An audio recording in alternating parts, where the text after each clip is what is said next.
Sudah, Pak. Terima kasih, Sudah. Pak. Ya, sama-sama.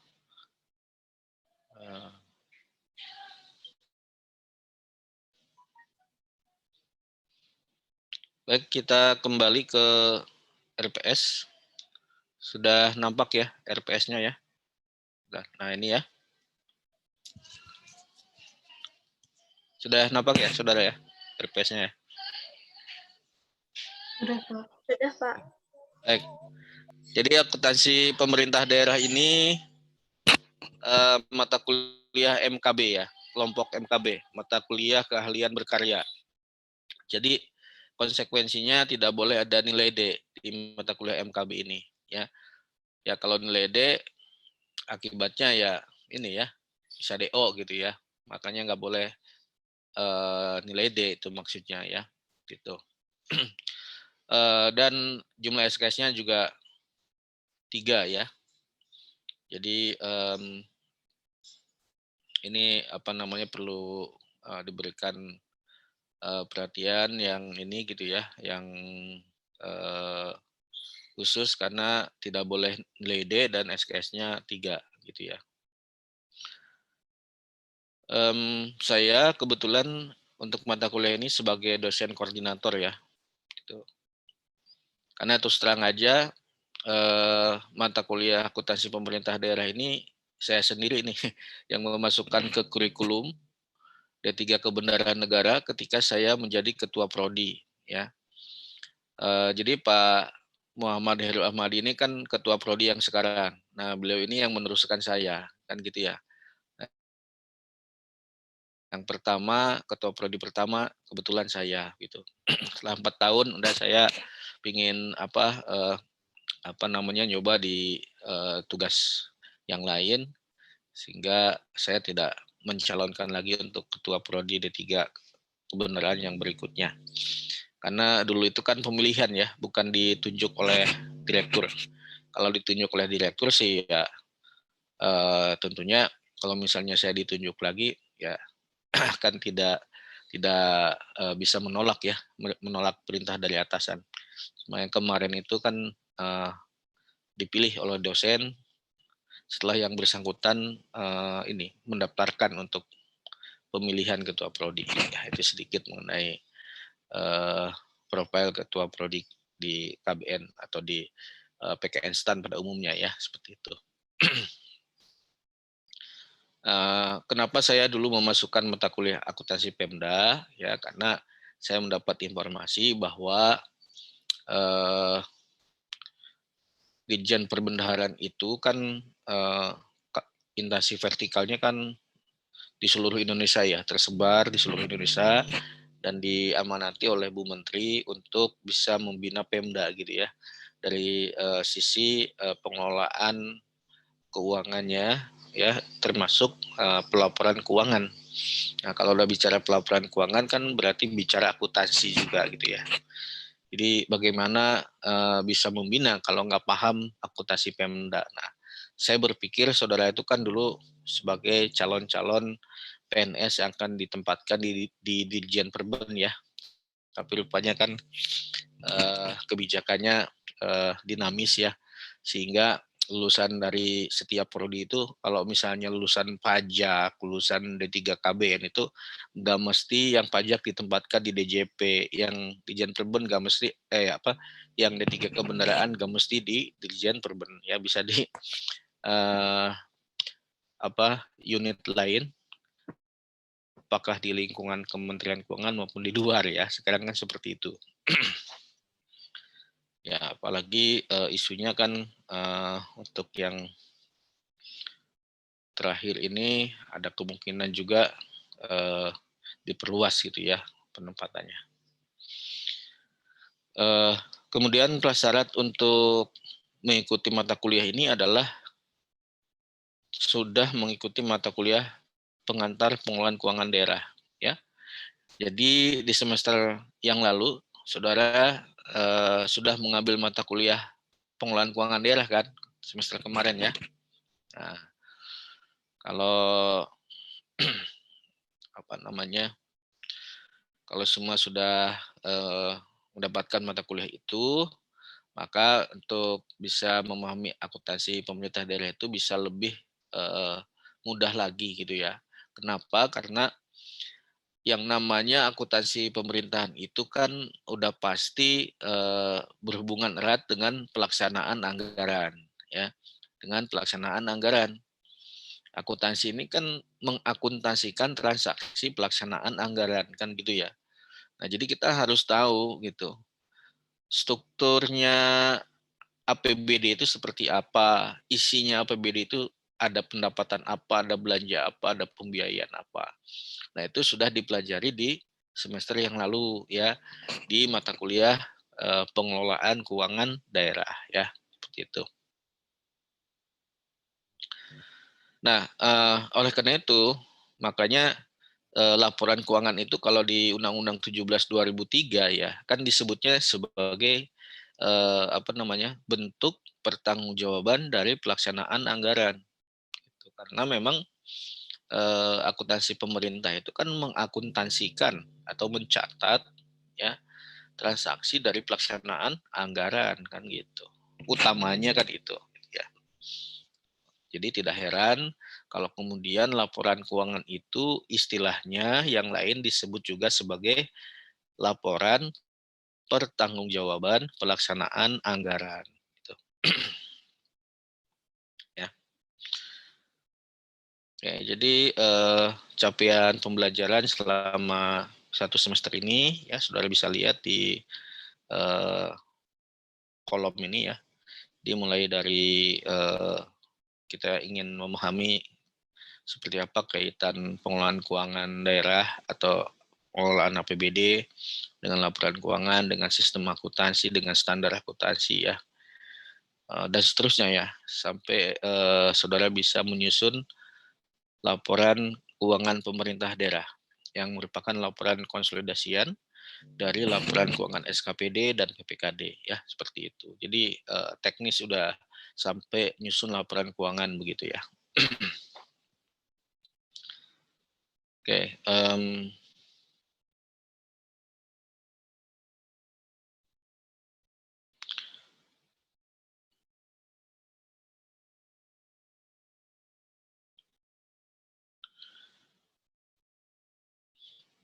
di deskripsi mata kuliah disebutkan membekali mahasiswa dengan pengetahuan tentang akuntansi pemerintah daerah, termasuk pemerintah desa. Ya, tapi sebetulnya untuk akuntansi desanya belum belum dimasukkan ya. Kenapa? Karena eh,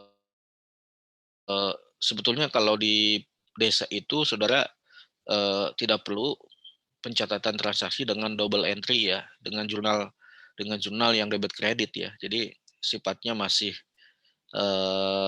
konvensional dengan menyelenggarakan pembukuan pembukuan tunggal basis kas ya, seperti pembukuannya bendahara pengeluaran, bendahara penerimaan begitu.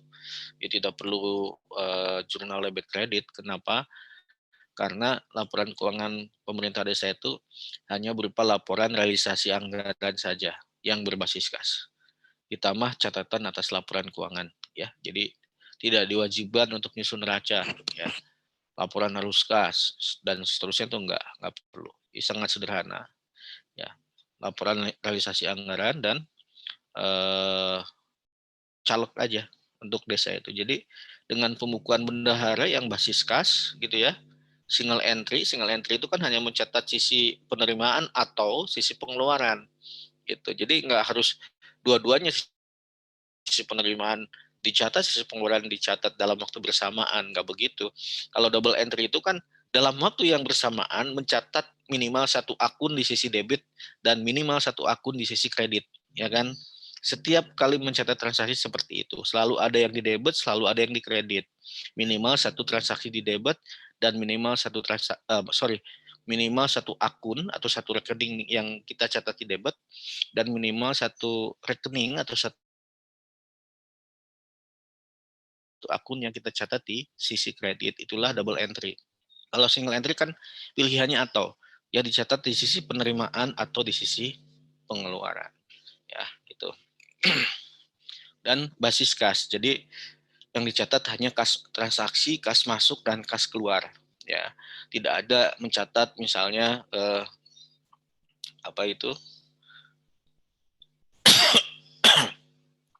mencatat transaksi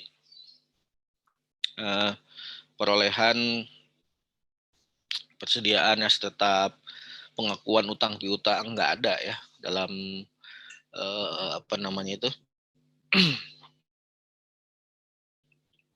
dalam pembukuan basis kas.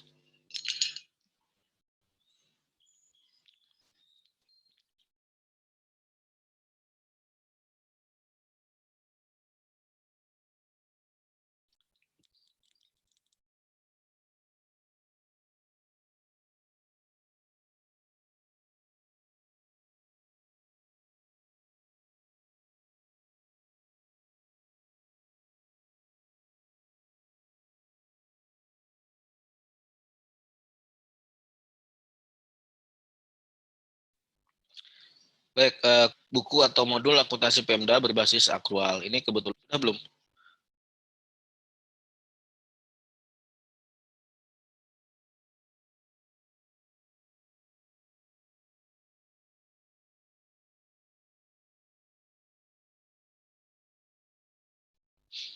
Halo? Halo? Iya, Pak. Ya, Pak. Halo, saudara bisa? Bisa, Pak. Siap terdengar. Bisa, Pak. Bisa, Pak.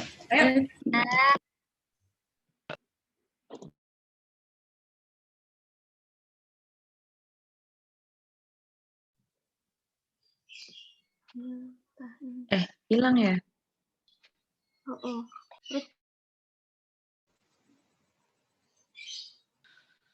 Oke, sampai sini dulu ya. Kalau mau ada pertanyaan silakan. Silakan ya.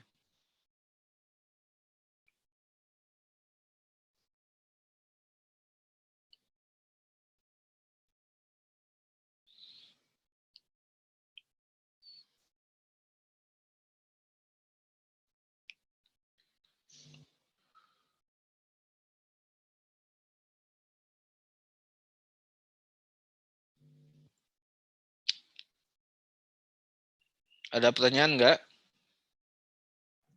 Belum ada, Pak. Belum ada.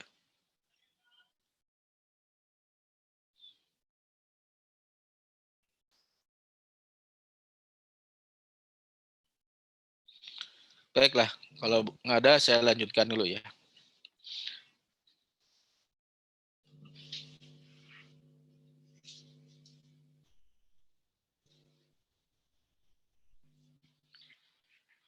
Nah, kita lihat dasar hukumnya.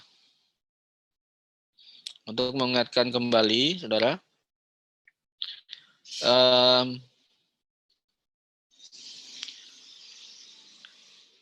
dasar hukum mengenai penyusunan laporan keuangan itu adanya di mana? Ya. Sudah di-trigger ya sejak di Undang-Undang 17 2003 tentang keuangan negara. Kalau pasal 30-nya itu amanat ke presiden ya. Kemudian amanat yang sama kepada kepala daerah dituangkan di pasal 31 ya. Amanat untuk apa? Untuk menyampaikan laporan pertanggungjawaban pelaksanaan anggaran. Kalau di pusat ya APBN itu kan dengan undang-undang ya. Baik penetapannya ya, penetapan APBN kan dengan undang-undang. Undang-undang APBN. Demikian juga penetapan laporan pertanggungjawaban dari pelaksanaan APBN itu pun ditetapkan dengan undang-undang. Makanya ketika pemerintah mengajukan laporan keuangan ke DPR ya dalam rangka pertanggungjawaban pelaksanaan APBN itu dikemas dengan RUU, rancangan undang-undang pertanggungjawaban pelaksanaan APBN. Ya, isinya adalah laporan keuangan. Itu yang utama. Nah, demikian juga di Pemda ya. Cuma di Pemda bukan undang-undang namanya, tapi peraturan daerah. Jadi rancangan peraturan daerah. Ya. Nah, ya undang-undang di Pemda itu namanya Perda gitu. Namanya undang-undang itu kan produk hukum yang ditetapkan bersama oleh pemerintah dan legislatif. Nah, di Pemda kan legislatifnya DPRD. Ya. Nah, ini Perda ini produk hukum yang ditetapkan atas persetujuan bersama antara kepala daerah dengan DPRD, saudara. Gitu. Ini Perda namanya. Perda tentang pertanggungjawaban pelaksanaan APBD, ya, kepada DPRD berupa laporan keuangan yang telah diperiksa oleh BPK, Badan Pemeriksa Keuangan, selambat-lambatnya 6 bulan setelah tahun anggaran berakhir. Jadi kalau kemarin tuh tahun 2020 kan kemarin ya, akhir tahun anggarannya 31 Desember 2020. Nah, jadi 6 bulan ya terhitung sejak 31 Desember 2020 berarti kan akhir Juni ya, akhir Juni 2021 Pemda itu harus menyampaikan laporan keuangannya ke DPRD. Namun sebelum disampaikan ke DPRD ini akan diaudit terlebih dahulu oleh BPK. BPK mengauditnya itu di bulan April sampai Mei, saudara. April sampai Mei, ya 2 bulan. Nanti bulan Juni Pemdanya ini menyiapkan rancangan Perda tadi, rancangan Perda pertanggungjawaban pelaksanaan yang isinya laporan keuangan yang telah diaudit oleh BPK, begitu, saudara. Nah, komponen laporan keuangannya berupa apa? Setidak-tidaknya, melalui laporan realisasi APBD, neraca, laporan arus kas, dan catatan atas laporan keuangan, ya, atau istilah lainnya BUMD, Badan Usaha Milik Daerah, gitu.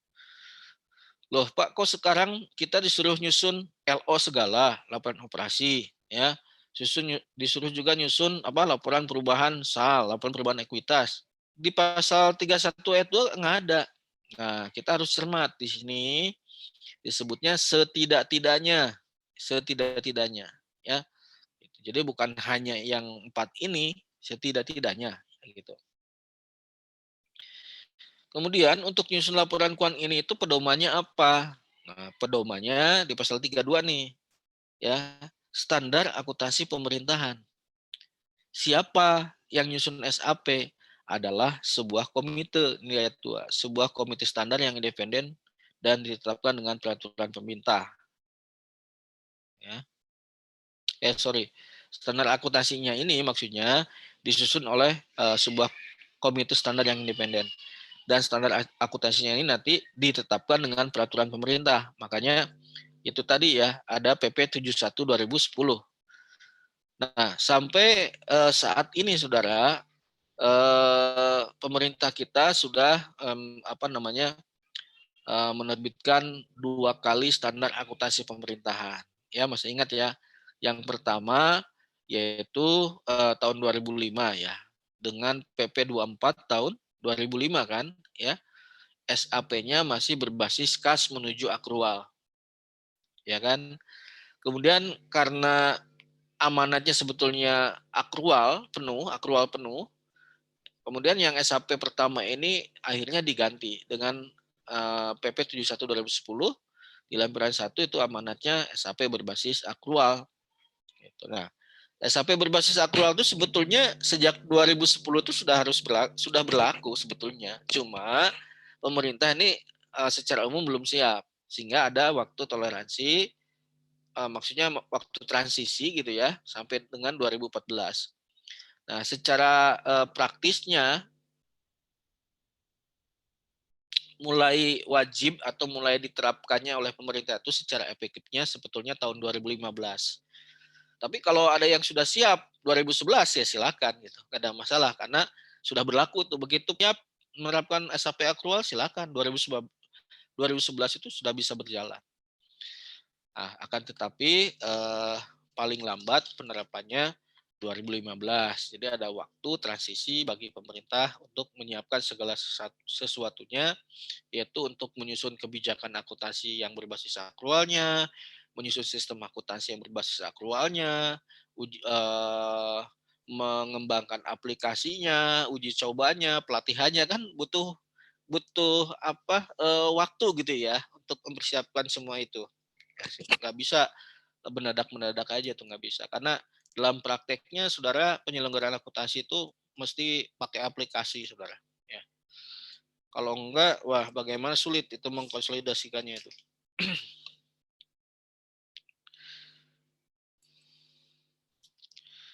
Nah, ini kan pasal 36 nih, ketentuan peralihan. Jadi kalau kita melihat definisi pendapatan belanja di pasal 1 yang definisi itu sebetulnya definisinya udah akrual itu. Misalnya, pendapatan adalah hak negara garing daerah, ya kan, yang menambah ekuitas, gitu. Itu basis akrual itu. Kalau basis kas itu, ya pengertiannya bukan hak, tapi penerimaan. Penerimaan rekening kas umum negara garing rekening kas umum daerah. Gitu. Jadi ada uang kas masuk ke rekening kas umum negara atau rekening kas umum daerah. Tuh, kalau saudara lihat di PSAP nomor 1 dan nomor 2, saudara, ya. Itu beda kan? Definisi pendapatan LRA dengan pendapatan LO itu beda. Kalau pendapatan LRA kena basis kas, pengertian pendapatannya itu adalah penerimaan. Ya, penerimaan RKUN garing RKUD. Tapi kalau pendapatan LO yang basis akrual, ya, kata kuncinya bukan penerimaan tuh. Ya, maka dalam definisinya kita temukan pendapatan LO adalah hak, gitu ya. Hak untuk menagih atau untuk menerima sejumlah uang, itu kan. Bukan penerimaan RKUN atau RKUD. Gitu. Karena kan dengan basis akrual, pendapatan yang sudah menjadi hak pemerintah, istilahnya pemerintah sudah punya hak untuk menagih pendapatan itu, ya, itu sudah bisa pendapatannya sudah bisa diakui kan gitu oleh pemerintah ya. Tapi kalau basis kas, uangnya dulu harus diterima, ya kan, baru diakui itu pendapatan, gitu. Ya nih, saudara kalau cek lagi pengertian pendapatan belanja di pasal 1 Undang-Undang 17 2003 itu basis akrual itu. Nih. Selama pengakuan dan pengakuan pendapatan dan belanja berbasis akrual belum dilaksanakan, digunakan pengakuan dan pengakuan berbasis kas. Jadi untuk nyusun LRA-nya, ya, untuk melaporkan pendapatan belanja pakai basis kas. Sementara kalau untuk penyusun neraca nggak mungkin pakai basis kas, nggak mungkin. Kalau nyusun neraca pakai basis kas, maka yang namanya utang piutang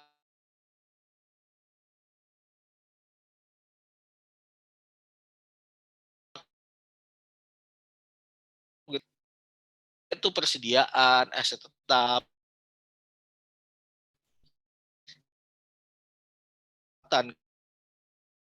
belanja. Jadi mungkin dalam jurnal basis itu mencatat beban penyusutan. Beban penyusutan pada akumulasi penyusutan itu ada kas masuk keluar nggak? Nggak ada, ya kan? Konsumsi persediaan, beban persediaan pada persediaan, itu jurnal akrual. Kalau jurnal kas nggak ada pencatatan. Jurnal kas cukup hanya mencatat pendapatan dan belanja yang sudah diterima kasnya atau dibayarkan kasnya. Gitu. Ya. Nah, terus kalau begitu basis akuntansinya apa gitu ya? Ya, jadi kan pemerintah itu sudah harus melaksanakan akuntansi karena sudah dalam rangka menyusun laporan keuangan itu 2006 kan? Nih, 2006. Ya. Karena apa? Karena SAP-nya baru ditetapkan 2005. Kan nyusun laporan keuangan harus ada pedomannya dulu, SAP. SAP-nya ditetapkan tahun 2005 nih. Yang pertama itu berarti SAP ini mulai bisa diterapkan ya tahun 2006 gitu. Terus SAP ini basis akuntansinya apa nih? Karena di satu sisi ada basis kas dan sisi lain untuk nyusun neraca basis akrual. Kan nggak mungkin dalam implementasi akuntansi itu ini metode atau basis akuntansinya tuh hibrid gitu ya, hibrid ya. Jadi ini basis akuntansinya apa? Basis kas dan akrual, Pak. Nggak ada tuh. Ya, secara universal, saudara, yang namanya basis akuntansi itu hanya satu. Ya, cuman ada 4 pilihan. Basis kas itu yang paling tradisional. Kemudian kalau misalnya ada modifikasian berarti menjadi basis kas modifikasian. Atau mau lebih luas lagi, lebih canggih lagi, basis akrual modifikasian, ya. Atau kalau mau full berarti jadi full akrual, basis akrual penuh. Nah, gitu. Jadi nggak ada misalnya dalam satu waktu itu sebuah entitas itu menggunakan basis kas modifikasian dan basis akrual modifikasian, nggak mungkin begitu. Pilih salah satu, mau basis kas murni, kas modifikasian, gitu kan, akrual modifikasian atau akrual penuh, kan gitu ya. Nah, kita menetapkan basis akuntansi yang pertama namanya basis kas menuju akrual, ya. Ini nama yang unik, saudara, di dunia, karena di dunia itu tadi itu yang dikenal itu basis kas, kas modifikasian, akrual modifikasian, sama akrual penuh, gitu ya. Nah, basis kas menuju akrual itu nggak sama dengan basis kas modifikasian, nggak sama juga dengan basis akrual modifikasian. Ini uniknya Indonesia lah, gitu. Jadi untuk nyusun LRA masih basis kas. Kenapa masih basis kas? Karena penyusunan anggarannya juga masih basis kas, gitu loh. Jadi anggaran disusun dengan asumsi basis kas, demikian juga laporan realisasi anggarannya juga disajikan dengan basis kas. Kalau neraca mau nggak mau harus akrual. Nah ini kan sebetulnya kayak ada dua gitu ya, kayak ada dua basis akuntansi sekaligus diterapkan. Tapi nggak mungkin kita menyebutnya ini basis akuntansinya basis kas dan basis akrual, nggak mungkin. Harus satu gitu ya. Nah supaya jadi satu maka ini kreatifnya waktu itu ya, kalau nggak salah Pak Hekinus ya, di ini pejabat di Kemenku, beliau yang dulu itu aktif di waktu masih hidup ya, aktif di KSAP, Komite Standar Akuntansi Pemerintahan, udah almarhum sekarang. Itu idenya dari beliau ya, pakai metode kas menuju akrual atau bahasa Inggrisnya cash toward accrual katanya gitu ya. Nah, ini ya yang dimaksud pengukuran basis kas itu untuk LRA-nya, kalau neracanya otomatis basis akrual, sehingga kemudian populer dengan istilah cash toward accrual atau kas menuju akrual untuk SAP yang pertama. Ya, kemudian saudara kaitan antara SAP dengan kebijakan akuntansi dan sistem akuntansi, nah saudara bisa baca di pasal 6 dan pasal 7 PP 71 2010 ya. Artinya gini ya, artinya ini kan amanat Undang-Undang 17 2003 yang dikuatkan lagi dengan Undang-Undang 1 2004 dan Undang-Undang 15 2004. Ya, pemerintah tuh harus nyusun laporan pertanggungjawaban pelaksanaan anggaran berupa laporan keuangan. Nah, bentuk dan isi laporan keuangannya seperti apa? Nah, ini diberikan guidance ya di standar akuntansi pemerintahan. Nah, lalu pemerintah untuk mencatat transaksi pelaksanaan anggaran dengan mengakomodir prinsip-prinsip akuntansi di SAP ini, gimana caranya? Nah, masih perlu dua tools ya. Pertama kebijakan akuntansi, yang kedua sistem akuntansi. Nah, keduanya ini ditetapkan dengan peraturan kepala daerah, gitu ya. Kalau di pusat, saudara, kebijakan akuntansi dan sistem akuntansi siapa yang menetapkan? Di pusat. Apakah setiap menteri atau pimpinan lembaga menetapkan sendiri, saudara? Kebijakan dan sistem akuntansinya? Enggak ya Pak. Ya, enggak menetapkan sendiri. Ya, yang menetapkan siapa? Di Kementerian Keuangan bukan Pak Menteri Keuangan bukan. Ya, betul Menteri Keuangan. Ini siapa tadi yang jawab? Jilan Pak. Jilan Rona ya. Jilan Rona tolong dicatat ya, dapat nilai aktivitas 1 poin. Ya Pak. Oke. Itu kalau di pusat saudara ya. KL itu tinggal nunggu aja ya PMK-nya.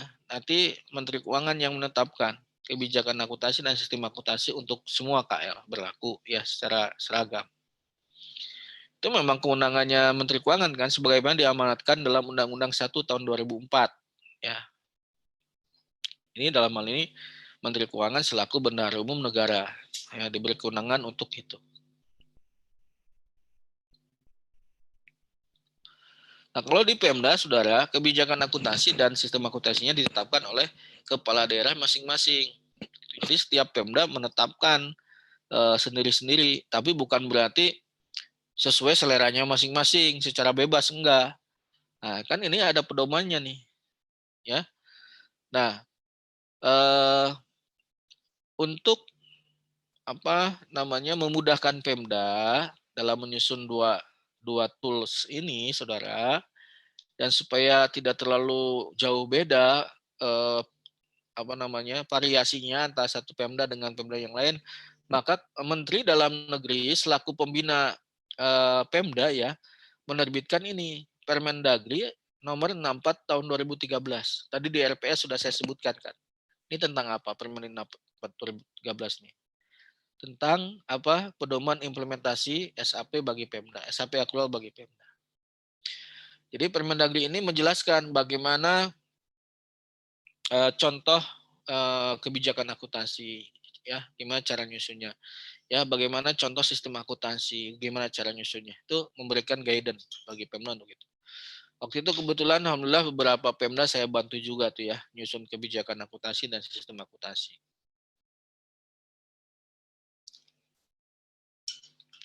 Nah, kalau PUSAP itu pedoman umum sistem akuntansi pemerintah, ya. Ini sebetulnya mengatur bagan akun standar, maksudnya untuk harmonisasi bagan akun standar yang digunakan di pemerintah pusat dan di Pemda, supaya kalau suatu ketika misalnya laporan keuangan Pemda ini mau digabung dengan laporan keuangan pemerintah pusat, mau digabung nih, kan harus harus ada harmonisasi dari bagan akunnya ya. Itu yang diatur di pusat ini tentu level bagan akunnya nggak sampai rincian objek ya, paling mungkin 3 level ya, 3 level atau 2 level ya, supaya umum gitu ininya nama akunnya. Ya. Oke, jadi seperti saya sampaikan dalam menyusun kebijakan sistem akuntansi itu bukan hanya SAP saja yang menjadi pedoman, tapi peraturan pengelolaan keuangan daerah juga harus menjadi acuan. Ya, dulu pengelolaan keuangan daerah itu diatur dengan PP 58 tahun 2005 sebelumnya ya. Nah, kemudian sekarang yang baru diganti dengan PP 12 tahun 2019. Dulu turunan dari PKI itu Permendagri 13 2006 dan 2 Permendagri perubahannya. Sekarang Permen 13 dan perubahan sudah diganti dengan Permendagri baru yaitu nomor 77 tahun 2020. Gitu ya. Karena kan laporan keuangan itu yang salah satu laporan keuangannya yang istilahnya bersifat bersifat mandatory dan statutory report. Memang sejak dari dulu laporan keuangan pemerintah itu yang utama itu laporan realisasi anggaran. Neraca itu kan baru belakangan aja kan diwajibkannya kan. Baru setelah muncul paket undang-undang di bidang keuangan negara tuh. Seperti tadi dilihat di pasal 30 31.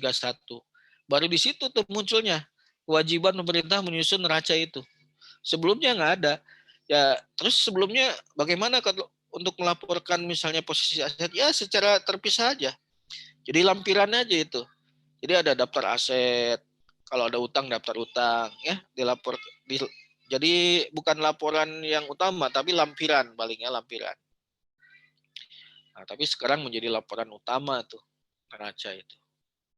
Ya, dalam rangka untuk transparansi dan akuntabilitas sebetulnya ya laporan keuangan ini.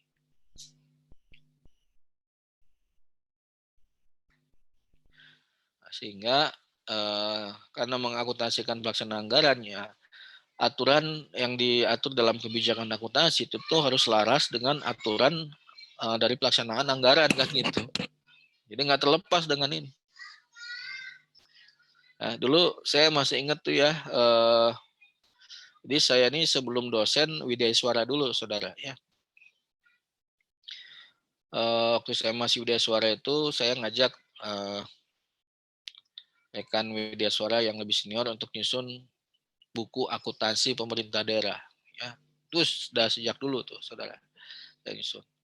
Beliau dengan semangat menjaga opininya. Ya, saya siap katanya. Oke, saya bilang nanti saya supply bahan-bahannya, tolong dirumuskan dulu, nanti saya revisi itu per bab, gitu kan, saya sempurnakan.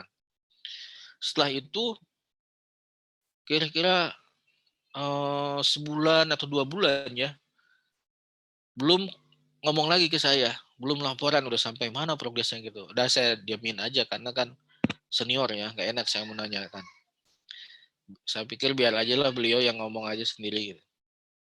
Ternyata dia bilang, waduh Mas Budi, ternyata setelah saya pelajari gitu ya, untuk menyusun buku akuntansi itu yang harus saya pelajari bukan hanya standar akuntansi pemerintahan, tetapi juga peraturan terkait pengelolaan keuangan daerah. Dalam hati sebenarnya saya pengen ketawa gitu ya, cuma karena gak enak ya sama senior, ya emang seperti itu saya bilang.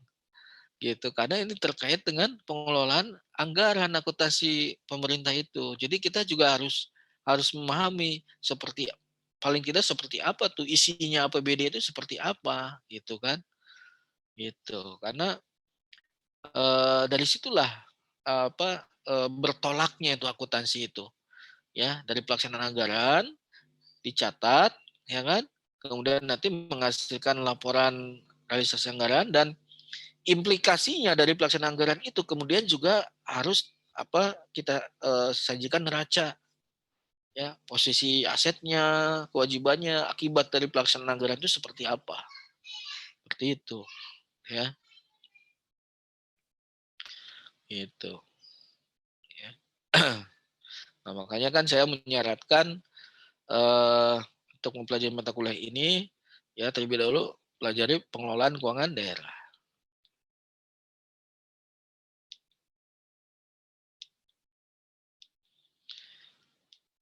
Nah, tadi saya sudah menjelaskan ya, komponen dari SAP itu bukan hanya PSAP ya, termasuk IPSAP dan Bultek dilengkapi dengan kerangka konseptual. Ya. Bila terjadi pertentangan antara PSAP dan kerangka konseptual, mana yang diunggulkan? Yang diunggulkan adalah PSAP, karena PSAP itu istilahnya sudah lebih khusus ya. Kan dalam hukum tuh ada istilah lex specialis derogat lex generalis. Hukum yang lebih khusus mengalahkan hukum yang lebih umum gitu.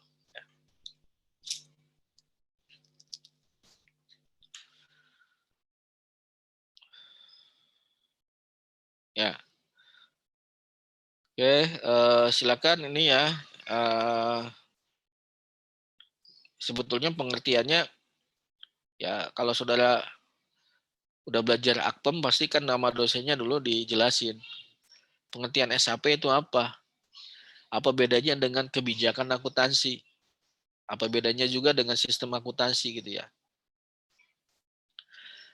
Jadi kebijakan akuntansi itu pada dasarnya itu kayak copy paste dari PSAP ya, karena isinya itu mostly mengatur prinsip-prinsip akuntansi ya.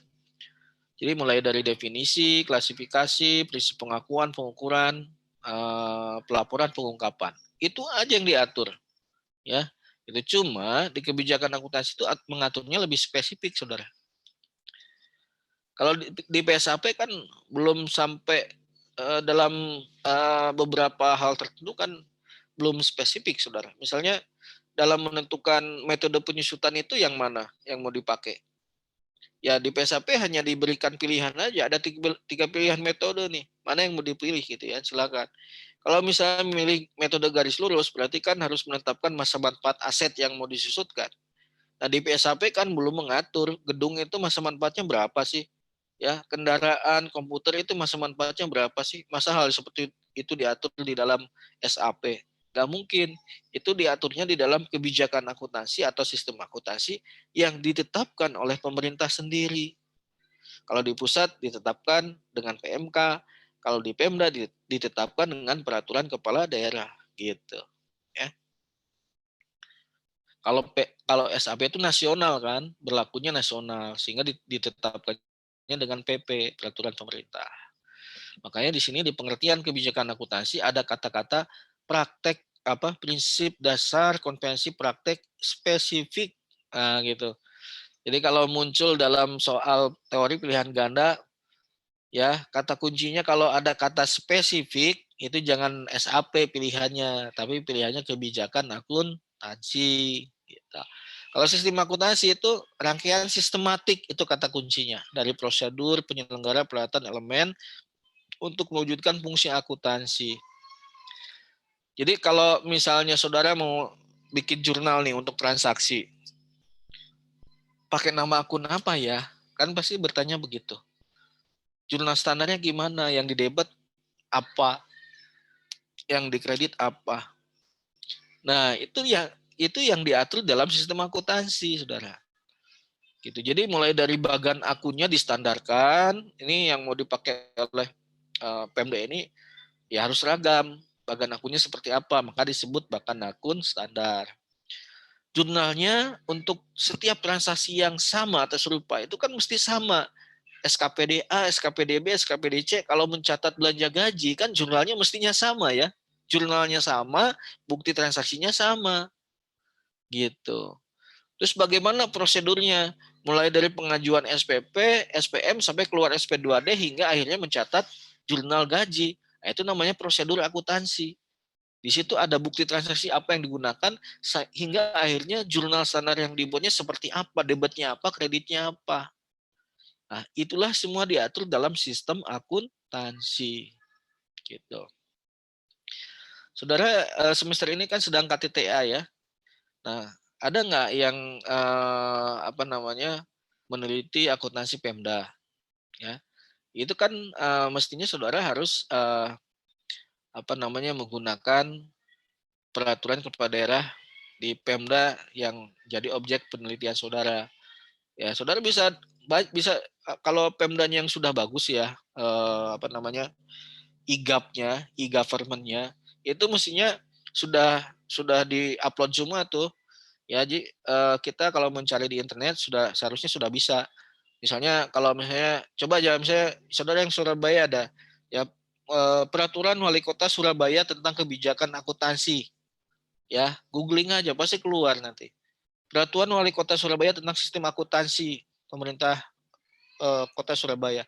Googling aja, mestinya sudah keluar itu. Atau yang Pemkot Tangsel nih, coba aja googling, keluar itu. Ya, kalau saudara misalnya ingin lebih tahu secara pasti apa isinya kebijakan akuntansi seperti apa, betulkah seperti yang saya katakan bahwa kebijakan akuntansi itu isinya kayak PSAP itu, ngatur definisi, klasifikasi, prinsip pengakuan, pengukuran, pelaporan, pengungkapan, silakan dicek, ya kan? Gitu. Sistem akuntansi itu ngatur apa aja, betulkah seperti yang saya jelaskan? Silakan dicek. Ya, saudara tinggal googling aja. Saudara domisilinya di Pemda mana gitu ya. Gitu. Oh, saya orang Bandung, Pak. Bandungnya kabupaten apa kota? Kota. Silakan googling. Peraturan wali kota Bandung tentang kebijakan akuntansi, tentang sistem akuntansi. Mestinya ada gitu. Ya, lihat isinya, cek seperti itu. Nah, ini tadi sudah di awal sudah saya jelasin ya. PPQ 1 itu ada lampiran 1, lampiran 2. Lampiran 2-nya SAP berbasis CTA. Kenapa masih ada berbasis CTA? Karena tadi ada masa transisi. Tapi 2015 ini sudah wajib pakai ini, sehingga yang lampiran 2 ini sudah nggak usah dilihat-lihat lagi lah istilahnya. Kita fokus ke sini aja, lampiran 1. Ya, seperti itu. Nah, kalau di lampiran 1 itu baru 12 PSAP. Nah, kemudian seperti saya jelasin, kalau ada perkembangan atau perubahan PSAP, misalnya ada penambahan PSAP baru, diterbitkan dengan PMK. Jadi yang 2 PSAP ini, yaitu PSAP 13 tentang pelaporan keuangan BLU, itu dengan PMK 217 tahun 2015. Silakan di googling, ini pasti ketemu ya. Kemudian yang PSAP 14 tentang aset tak berwujud. Ya, ini saya lupa PMK-nya nomor berapa, tapi kalau googling insya Allah pasti keluar ya. Ketik aja PSAP 14 aset tak berwujud, ketik keluar. Nah, kalau saudara mau langsung juga ke websitenya KSAP bisa. Jadi langsung masuk ke websitenya ksap.org ya, kata huruf kecil, KSAP, Komite Standar Akuntansi Pemerintahan. Itu saudara udah kumpul di situ ya. mau PSAP, mau Bultek, mau IPSAP, ya, mau artikel penelitian juga ada di situ. Ya. Kemudian yang sebelah kanan itu yang SAP berbasis kas menuju akrual ya, cuma ada 11 PSAP. IPSAP sejauh ini baru ada 4 interpretasi. Jadi interpretasi SAP ini diterbitkan untuk memberikan penjelasan tambahan ya pada PSAP yang memang perlu diberikan penjelasan tambahan supaya tidak menimbulkan multi persepsi begitu. Nah, kalau Bultek ini guidance yang lebih teknis lagi ya. Ini juga supaya tidak ada penafsiran yang terlalu berbeda-beda di antara pengguna SAP ini ya, buletin teknis. Nah, ini yang saya merahin ini saya jelasin gini ya. Misalnya Bultek 5 tentang akuntansi penyusutan. Kemudian kok muncul lagi Bultek 18 tentangnya sama, tentang akuntansi penyusutan. Beda aja di mana? Ya, jadi gini, kan SAP sudah terbit 2 kali ya. Ketika SAP yang pertama terbit, ya yang berbasis kas menuju akrual, nah ini sudah terbit sejumlah buletin teknis. Itu ya, itu sejumlah buletin teknis. Nah, kemudian ketika SAP akrual terbit atau mulai berlaku, rupanya Bultek yang sebelumnya diterbitkan dengan mengadopsi basis kas menuju akrual ini tidak semuanya cocok gitu ya dengan SAP akrual. Oleh karena itu diterbitkan Bultek baru. Misalnya tadi akuntansi penyusutan ya direvisi nih dengan Bultek 18. Namanya akuntansi penyusutan berbasis akrual. Jadi mana yang sekarang dipakai ya tentu Bultek nomor 18. Ya, Bultek nomor 5 nggak usah dipakai lagi ya. Sekarang pakai 18 aja. Kemudian akuntansi piutang. Nah, di bawah juga ada piutang berbasis akrual. Mana nih? Nah, ini nomor 16. Mana yang dipakai sekarang ya nomor 16. Ada lagi Bultek nomor 9. Bultek nomor 9, akuntansi aset tetap. Ini diterbitkan ketika SAP berbasis kas menuju akrual. Setelah terbit SAP akrual, ini sudah nggak cocok lagi, terbit lagi Bultek aset tetap berbasis akrual nomor 15. Jadi mana yang dipakai nomor 15 sekarang. Ya, gitu maksudnya. Nah, baik sebelum ke sini silakan barangkali ada yang ingin ditanyakan dulu. Saya izin bertanya, Pak. Ya, silakan. Nama saya Arin, Prestasi 6. Jadi saya waktu itu kan PKL di Kanwil gitu kan. Terus Ya. ada pegawai yang bilang gitu, mereka tuh lama waktu ngurusin Pemda itu gara-gara akunnya tuh beda sama kas yang dipakai sama pemerintah gitu, Pak. Jadi apa Kemenkeu tuh nggak bisa ngatur gitu loh, Pak. Kalau Pemda harus pakai yang sama gitu biar nggak susah dalam monitoring sama reviewnya gitu, Pak. Oh, gitu. Ya. Ya itu tadi. Jadi gini.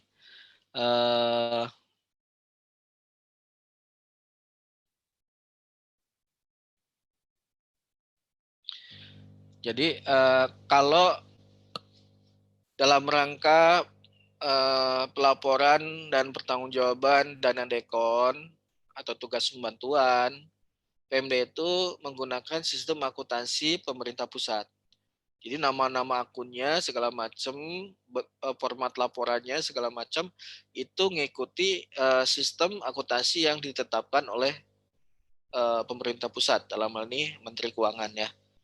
Gitu. Tapi kalau dalam rangka pertanggungjawaban pelaksanaan APBD, maka Pemda menggunakan sistem akuntansi Pemdanya sendiri yang tadi sudah dipedomani oleh Permendagri 64 2013 gitu.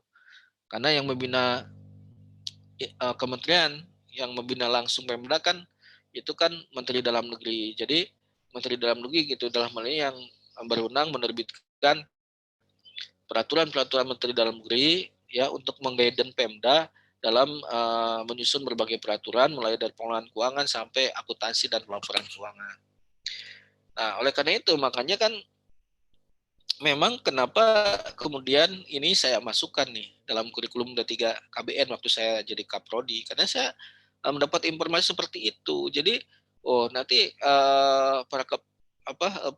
para pegawai yang di Dijen Perben karena ada tugas tambahan seperti itu harus dibekali dengan akuntansi Pemda gitu kan, harus dimulai dari dari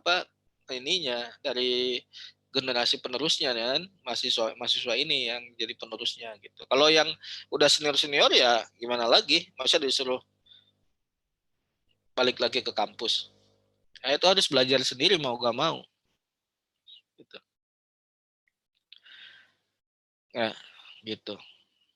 Kan kalau di pusat itu di APBN nggak ada ya, misalnya kelompok belanja tidak langsung, kelompok belanja langsung gitu kan.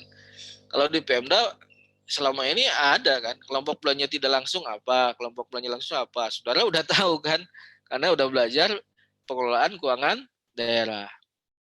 Nah, namun demikian, setelah terbit PP 12 tahun 2019, nah klasifikasi belanja tidak langsung itu sudah dihapus. Yang ada belanja operasi, belanja modal, belanja transfer, belanja tidak terduga. Nah, itu sudah hampir sama itu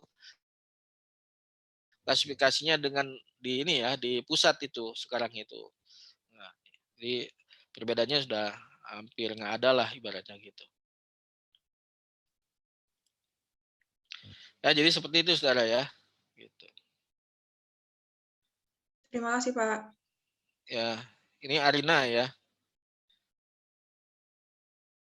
Ya, Arina barusan yang nanya Arina ya. Ya, silakan dapat nilai aktivitas. Oke, siapa lagi yang mau tanya? Nah, ini saya supaya tidak penasaran tentang KSAP ya. KSAP ini saudara ada komite konsultatif, itu anggotanya tuh ya tingkat tinggi lah ya, para eselon 1, mantan wamen juga ada di sini ya, di komite konsultatif. Nah, ini kelompok kerja. Ketuanya Ibu Wiwin, wakil ketuanya, ini anggotanya. Coba ya, saya scroll ke atas pelan-pelan. Saudara perhatikan apakah ada yang saudara kenal, mungkin dari dosen STAN yang masuk ke sini.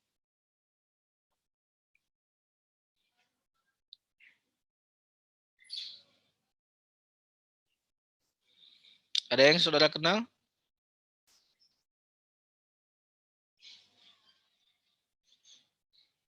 Nggak ada.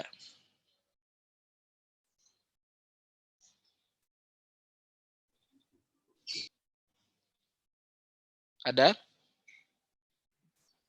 Slide-nya belum berubah, Pak, di saya. Iya, Pak. Oh, slide-nya belum berubah. Benar. Sorry ya, saya lupa belum share ya. Ini udah kelihatan? Sudah, Pak. Nah, Sudah, Pak. Komite Standar Akuntansi Pemerintah ya. Jadi KSAP itu ada unsur-unsurnya ya, ada komite konsultatif ya. Ini level atas lah ya anggotanya, para eselon 1. Tuh. Namanya komite konsultatif, termasuk juga kayak Pak Mardiasmo ya, beliau tuh wamen tapi kan akademisi juga, udah profesor doktor ya. Mbahnya akuntansi lah istilahnya kan. Nah, itulah yang duduk di komite konsultatif. Jadi yang para pakar yang sudah dianggap udah pengalamannya ini ya sangat tinggi, itu jadi komite konsultatif. Kemudian komite kerja. Nah, ketua komite kerja ini ya Sumiati ini, Irjen Kemenku. Nah, yang kelompok kerjanya di bawah komite kerja ada kelompok kerja yang membantu komite kerja. Ini yang saat ini jadi ketuanya kelompok kerja. Bu Wiwin, Kementerian Keuangan, Wakil ketuanya juga Kementerian Keuangan. Ya, ini anggotanya. Nah, ini akan saya scroll pelan-pelan. Coba saudara lihat apakah ada yang kenal namanya di sini. Jadi sebetulnya di sini banyak pegawai Kemenku, saudara ya, yang duduk jadi anggota Pokja maupun komite kerja. Kalau komite kerja itu berapa orang ya? Saya lupa ya. Yang banyak itu yang duduk di kelompok kerja. Kebanyakan dari Kemenku, kemudian juga ada dari akademisi, dari UI banyak ya. Kemudian juga ada perwakilan dari Kementerian Dalam Negeri ini. Ya, karena ini kan berlaku baik untuk pusat maupun dengan Pemda. Ya, gitu. Ya, kebanyakan dari Kemenku. Dari PKN Stan sudah masuk belum ya ini? Ada nggak dari PKN Stan? Lumayan. Oh, ada ya satu, alhamdulillah ya. Ada, Pak. Ya, udah kalau udah tahu udah ya, stop. Ya, alhamdulillah ada nyantol satu ya di situ ya. Jadi bisa saya update terus gitu ya, teman-teman yang lain kalau ada perkembangan-perkembangan baru gitu ya, terkait dengan PSAP. Ya, sampai sini ada pertanyaan dulu.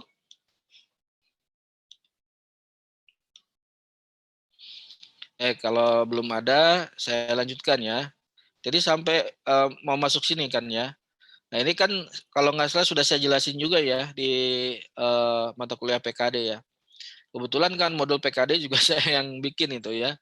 Nah ini. Jadi pertanyaannya, kalau di SKPD siapa yang bertugas menyelenggarakan akuntansi? Ini dia, PPK SKPD. PPK di sini bukan pejabat pembuat komitmen ya, pejabat penatausahaan keuangan. Tugasnya itu antara lain verifikasi SPP yang diajukan oleh Bendahara Pengeluaran, menyelenggarakan akuntansi, termasuk tentunya menyusun laporan keuangan, terus menyiapkan SPM untuk ditandatangani nanti oleh PA atau KPA, gitu ya. Nah, jadi ini struktur ini saudara sudah menggambarkan konstruksi dari sistem akuntansi Pemda. Ya, kepala SKPD itu nanti kan bertanggung jawab menyusun laporan keuangan SKPD, LK SKPD. PPKD itu kalau di pusat Menteri Keuangan, saudara. Jadi PPKD ini kan Menteri Keuangannya Pemda. Nah, PPKD ini dia menyusun 2 set laporan keuangan. Ya, yang pertama laporan keuangan SKPKD ya. Yang kedua laporan keuangan PPKD selaku BUD, gitu. Ya, gitu. Nah, kemudian akhirnya kan laporan keuangan dari seluruh SKPD akan digabung dengan laporan keuangan PPKD sehingga menjadi laporan keuangannya atau yang disebut LKPD, laporan keuangan pemerintah daerah. Itu yang menjadi laporan pertanggungjawaban pelaksanaan anggaran yang disampaikan oleh kepala daerah kepada DPRD gitu. Nah, ini harus dibangun sistem akuntansi supaya proses atau fungsi akuntansi di SKPD bisa berjalan, di PPKD bisa berjalan, sehingga akhirnya bisa menghasilkan laporan keuangan, dan laporan keuangan di SKPD dan PPKD ini bisa dikonsolidasi menjadi LKPD atau laporan konsolidasian. Ya, ini menjadi pertanggungjawaban kepala daerah. Demikian, saudara ya. Nah, kalau dipotret lagi, misalnya contoh di sebuah dinas. Ya, kalau di pusat kan PA itu menteri ya, KPA kepala kantor. Kalau di Pemda, kepala Satker itu PA-nya. KPA itu Kabag, Kabid, Sekretaris itu KPA. Atau bisa juga UPT, unit pelaksana teknis. Seperti misalnya Dinas Kesehatan itu kan membawahi Puskesmas. Puskesmas itu UPTD-nya, unit pelaksana teknis Dinas Kesehatan. Nah, kepala Puskesmas bisa ditunjuk juga sebagai KPA, ya, sebagai kuasa pengguna anggaran. PA-nya siapa? Kepala Dinas Kesehatannya. Nah, jadi di bawah sekretaris itu ada Kasubag Keuangan. Ini yang biasanya Kasubag Keuangan lah yang menjadi PPK SKPD. Nah, ini ada staf ya di Kasubag Keuangan ini, antara lain staf akuntansi. Itu ya, saudara ya. Nah, klasifikasi APBD untuk pendapatan, belanja, pembiayaan. Ini kan yang sudah dibahas ya oleh dosennya dulu di mata kuliah PKD.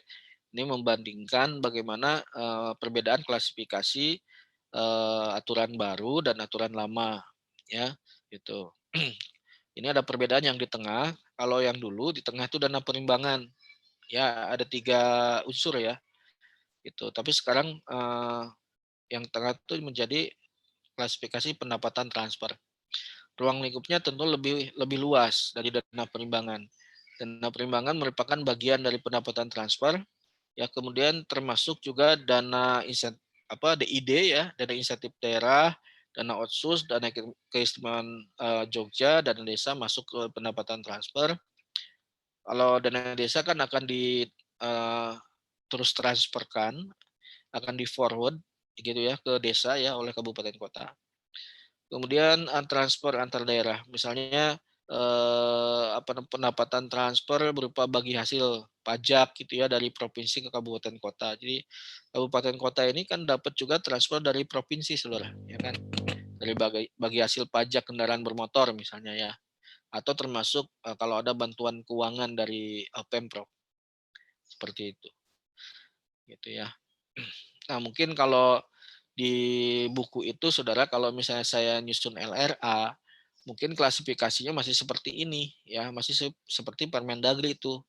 Jadi nanti kalau nyusun LRA, kalau saudara lihat di modul saya itu, nggak usah kaget gitu ya, kalau misalnya klasifikasinya masih ke yang lama. Ya, tapi kan ini kan tinggal konversi aja, nggak terlalu sulit. Kalau diminta ke bentuk yang baru. Kemudian yang belanja juga ya, belanja tidak langsung, belanja langsung nih, aturan lama nih, aturan baru, ya yang ada ini klasifikasinya. Kalau jenis belanjanya sih kan sama ya. Ya, di sini juga mana ada nggak jenis belanja yang baru? Nggak ada kan. Bedanya adalah di nama kelompoknya aja, kelompok belanjanya ya. Gitu. Kalau pembiayaan relatif sama ya antara aturan lama dengan baru.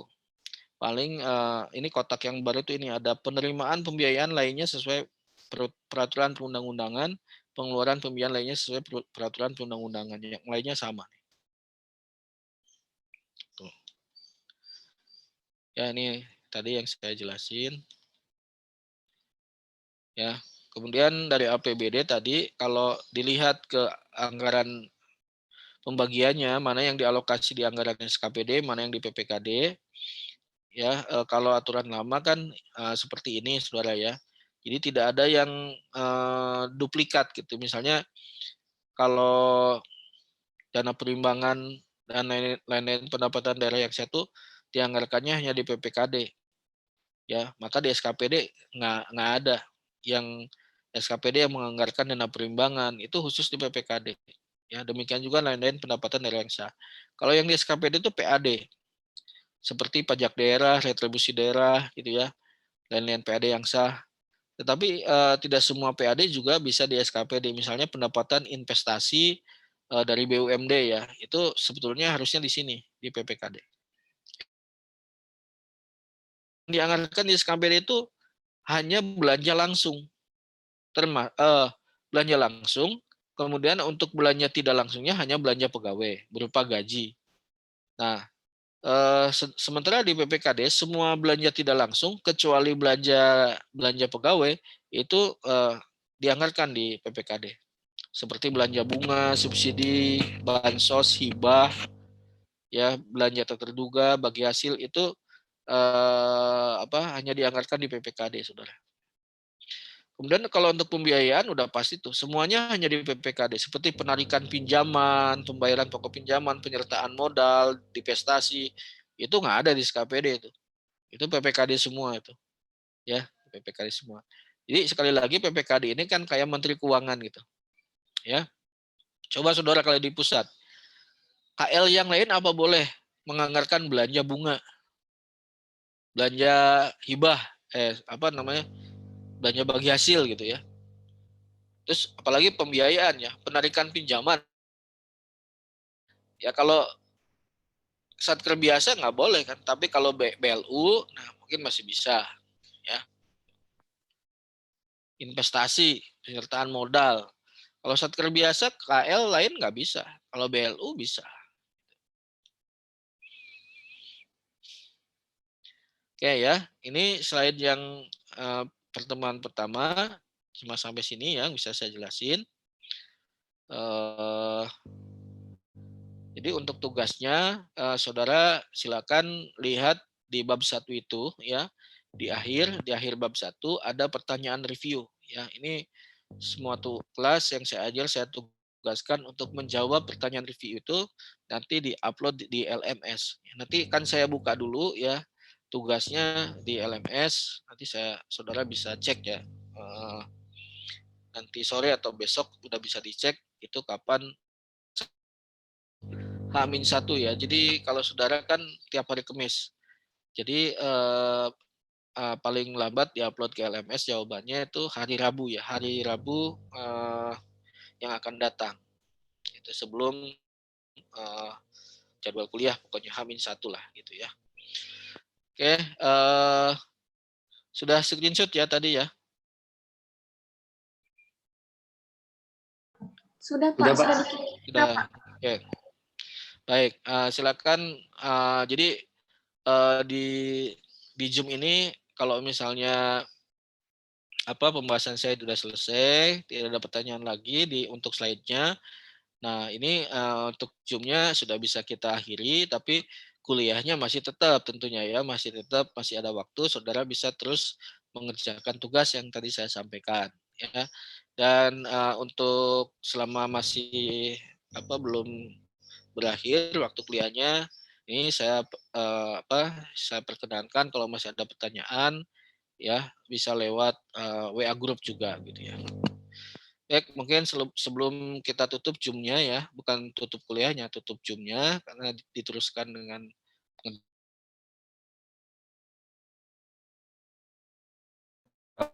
Mohon izin Pak. ya, silakan. Saya masih belum paham ini yang terkait apakah kalau ada penambahan PSAP baru itu akan membentuk PP baru juga Pak? Atau bagaimana ya Pak? Atau cukup dengan PMK saja? Ya, itu tadi yang sudah saya jelaskan sebenarnya. Jadi untuk kemudahan dan untuk cepatnya bisa dipublis itu PSAP barunya atau PSAP perubahannya, maka prosedur yang birokratis itu udah dipangkas. Ya, dengan cara apa? Ya, kalau ada perubahan PSAP tidak perlu merubah PP 71-nya. Karena kalau merubah PP 71-nya itu birokrasinya panjang. Harus ke Kemenhukam, harus ke ke sekretaris kabinet segala macam ya kan, karena ini kan presiden ini yang harus menandatangani PP itu ya. Tapi kalau PMK cukup Menteri Keuangan kan gitu, lebih cepat. Jadi cukup dikerjakan di internal Kemenku saja gitu, selesai udah terbit. Nah, jadi seperti itu. Jadi kalau ada penambahan PSAP baru atau revisi PSAP yang lama, ditetapkannya setelah PP 71 2010 ini keluar ya, tidak perlu merevisi PP 71-nya lagi, tapi cukup dengan PMK saja gitu. Baik Pak, terima kasih Pak. Ya.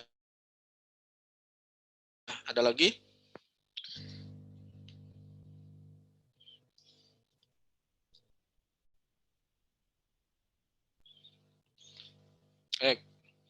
Kalau nggak ada lagi, saudara, ya silakan diteruskan ke pengerjaan tugas ya.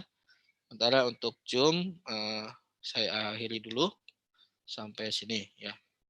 Oke, selamat siang semua. Assalamualaikum warahmatullahi wabarakatuh. Waalaikumsalam warahmatullahi wabarakatuh. Terima kasih. Terima kasih Pak. Saya izin live dulu ya.